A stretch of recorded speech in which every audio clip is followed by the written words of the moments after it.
કે એ છૂટું પાડે.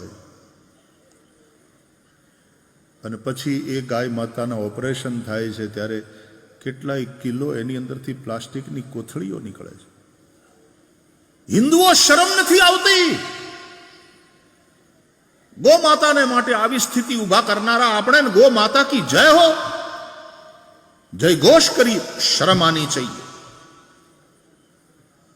હાંજના થોડું આટલું ખાણ રાખે એટલે ટાઈમસર 5 વાગે ગાય ઘરે આવી જાય, પાછી દોઈને પાછી એને છોડી દેવાની, કોઈ જવાબદારી નહીં. ગાયનું દૂધ લઈ લે. હિન્દુઓ કો શરમ આની चाहिए. આ કૃતજ્ઞતા બહુ મોટું પાપ છે અને હિન્દુઓને પતન તરફ લઈ જશે.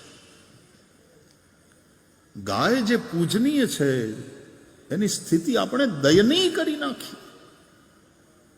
આ ગોપાલ કૃષ્ણ, આ રાધા કૃષ્ણ જે ગાયની પૂજા કરે છે, ભગવાનને પોતાના બધા નામમાં ગોપાલ નામ બહુ પસંદ છે.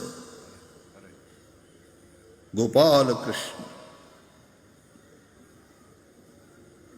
જે ગાયોને ચારવા માટે, જે ગાયોની સેવા કરવા માટે થઈને ભગવાને અવતાર લીધો અને આ બધી લીલા કરી. ગાયના પગમાં જોડા નહીં. કૃષ્ણ કહે છે યશોદાને, માં હું પગમાં કેવી રીતે પહેરું? મારી આરાધ્યા ગો માતા પગમાં જોડા નથી પહેરતી. ઉઘાડે પગે આંટા